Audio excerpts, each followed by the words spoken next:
Hi viewers, మనం వచ్చేసి విశ్వకవి గీతాంజలి ఈయన రవీంద్రనాథ్ ఠాగూర్ గురించి మనం తెలుసుకోబోతున్నాము. ఇది 10వ తరగతి first language Telugu, Telangana government ఇది చూస్తూ ఉన్నాము. లాస్ట్ లెసన్లోది సాహిత్య సృజనలో అంతర్జాతీయ కీర్తిని అందుకున్నటువంటి మహాకవి రవీంద్రనాథ్ ఠాగూర్ అనమాట. రవీంద్రనాథ్ ఠాగూర్ గురించి మనము ఆయన రచించినటువంటి అనేకమైన సాహిత్యాల్లో మంచి పేరును సంపాదించుకున్నదనమాట ప్రపంచంలో అల్లా.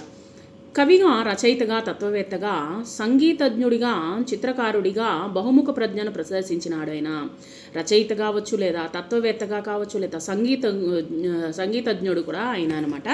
తర్వాత వచ్చేసి మనం వచ్చేసి అనేకమైన చిత్రాలను కూడా ఈయన అనేకమైన ప్రతిభలను చూపించాడు. రవీంద్రుని పేరు వినగానే చప్పున స్ఫురించేది మనకేంటి? జనగణమన. సో జనగణమన గీతము గీతాంజలి, జనగణమన గీతము భారతీయ జాతీయ గీతముగా గుర్తింపబడింది. మనము పాడేటువంటి భారత జాతీయ గీతంలో వచ్చేసి జనగణమన ముఖ్యమైనటువంటి స్థానాన్ని సంపాదించుకుంది. బంగ్లాదేశ్ జాతీయ గీతము కూడా ఇతని లేఖని నుండి వెలువడినదే. ఇలా 2 జాతీయ గీతాలను అందించినటువంటి కవిగా అపూర్వ చరిత్రను సృష్టించారు. ఈయన వచ్చేసి బంగ్లాదేశ్లో ఉన్నటువంటి జాతీయ గీతం కూడా ఈయనే రచించారు. శాంతినికేతన్ పేరున ఆదర్శ విశ్వవిద్యాలయాన్ని స్థాపించి గురుదేవుడుగా కీర్తింపబడ్డాడు. ఈ సంస్థ ద్వారా సంస్కారయుక్తమైనటువంటి విద్యను అందించాడు. ఈయన కవిగా ఇతనికి ప్రపంచవ్యాప్త గుర్తింపును తెచ్చినటువంటి రచన గీతాంజలి వచ్చేసి 1913లో దీనికి నోబెల్ సాహిత్య పురస్కారం అనేటువంటి దక్కింది. నోబెల్ బహుమతిని అందుకున్నటువంటి తొలి భారతీయుడుగా వచ్చేసి ఠాగూరు ఆయన అరుదైనటువంటి గౌరవాన్ని పొందారు.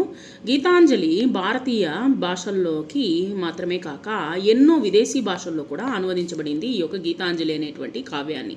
సో అనేకమైనటువంటి భాషల్లోకి దీన్ని అనువదించడం జరిగింది. తర్వాత వచ్చేసి భాషల్లోనే కాక దాదాపు 50 దాకా అనువాదాల్లో దీని గొప్పతనం ఏమిటో ఊహించవచ్చు. తాత్విక, సామాజిక అంశాలను కూడా స్పృశిస్తూ సాగినటువంటి ఈ రచన పాఠకుని హృదయాన్ని కదిలిస్తుందన్నమాట. గీతాంజలిలోని 2 అనువాద కవితా ఖండకాలను మనము ఇప్పుడు చూద్దాము.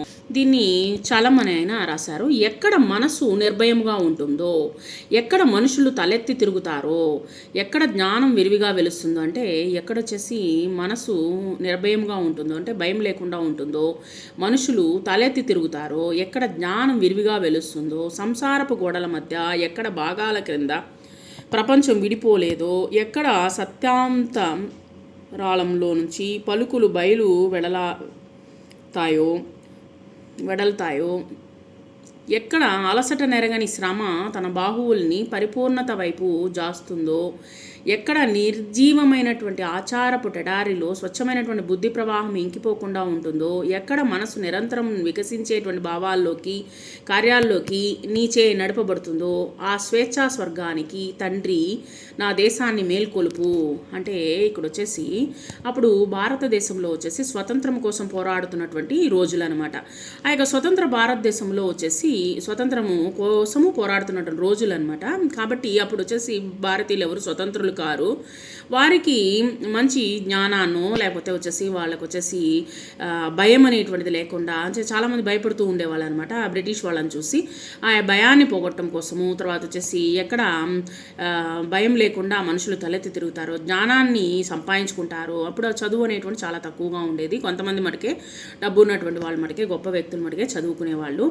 సంసారపు గోడల మధ్య, సో ఎక్కడ భాగాల క్రింద ప్రపంచం విడిపోలేదో, ఎక్కడ వచ్చేసి ప్రపంచంలో వచ్చేసి బాగా విడిపోకుండా అలాగే ఉందో, తర్వాత వచ్చేసి ఎక్కడ అలసట నెరగి శ్రమ తన బాహువుల్ని పరిపూర్ణత వైపు జోస్తుందో, అంటే అలసట నెరగని అంటే అలసట చెందకుండా వచ్చేసి స్వేచ్ఛగా ఉండడం ఎప్పుడు జరుగుతుందో, తర్వాత వచ్చేసి ఎడారి స్వచ్ఛమైనటువంటి బుద్ధి ప్రవాహం ఇంకిపోకుండా ఉంటుందో, ఎక్కడ మనస్సు వచ్చేసి నిరంతరంగా వికసించే భావాల్లోకి, అంటే మనం వచ్చేసి సంతోషంగా మన యొక్క భావాలను వ్యక్తపరిచేటువంటి బుద్ధిని మన మనసులో ఉన్నటువంటి విషయాలను వచ్చేసి వ్యక్తపరుస్తామో, ఇంకిపోకుండా వ్యక్తపరుస్తామో, అక్కడొచ్చేసి అప్పుడే మనకు వచ్చేసి స్వేచ్ఛా స్వర్గం అనేటువంటిది మనకు లభిస్తుంది.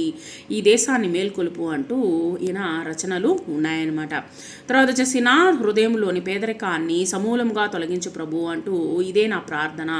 అంటే నా హృదయంలో వచ్చేసి పేదరికాన్ని సమూలంగా తొలగించు, నా సుఖదుఖాలను తేలికగా భరించగలిగే శక్తిని నాకు ప్రసాదించు, అన్ని కష్టాలను సంతోషాన్ని అన్నిటినీ భరించే విధముగా నా యొక్క మనసుని ప్రసాదించు, సేవలోనే నా ప్రేమను ఫలింప చేసుకుని శక్తిని అందచేయి. పేదలను కాదనకుండా, అధికార దర్పానికి దాసోహం అనకుండా ఉండేటువంటి శక్తిని ప్రసాదించు. అంటే ఇక్కడ వచ్చేసి బ్రిటిష్ వాళ్ళని ఎదిరించేటువంటి విధంగా మనకు ఉన్నదనమాట. ఇది దైనందిన అల్ప విషయాలకు, అంటే పేదలను కాదనకుండా పేదలందరినీ కలగలుపుకొని ఎటువంటి పేదవాళ్ళు ధనికులు అనేటువంటి తారతమ్యం లేకుండా, సుఖదుఖాలు అనేటువంటి తారతమ్యం లేకుండా వచ్చేసి నాకు శక్తి లేనిటువంటిది, అధికార దర్పానికి దాసోహం అనకుండా నాకు ఒక శక్తిని ప్రసాదించు. దైనందిన అల్ప విషయాలకు అతీతంగా బుద్ధిని నిలుపుకోగల శక్తిని ప్రసాదించు. కొన్ని సందర్భాల్లో వచ్చేసి దైనందినటువంటి అల్ప విషయాలు వచ్చేసి జరుగుతూ ఉంటాయన్నమాట. రోజు జరుగుతున్నటువంటి అల్ప విషయాలు వచ్చేసి చిన్న చిన్న విషయాలు వచ్చేసి వాటికి కూడా వచ్చేసి మనము శక్తిని వచ్చేసి మనకు ప్రసాదించాలన్నమాట. నీ అభీష్టానికి ప్రేమతో నా శక్తిని అర్పించుకోగలిగేటువంటి శక్తిని ఇవ్వు. సో ఈ విధంగా వచ్చేసి నీ అభీష్టానికి ప్రేమతో నా శక్తిని అర్పించుకోగల శక్తిని ఇవ్వు. అంటే ఆ యొక్క ప్రేమగా మాట్లాడేదానికి ఒక శక్తి అనేటువంటిది ఇవ్వు అని చెప్పేసి డాక్టర్ జె భాగ్యలక్ష్మి గారు రచించారు.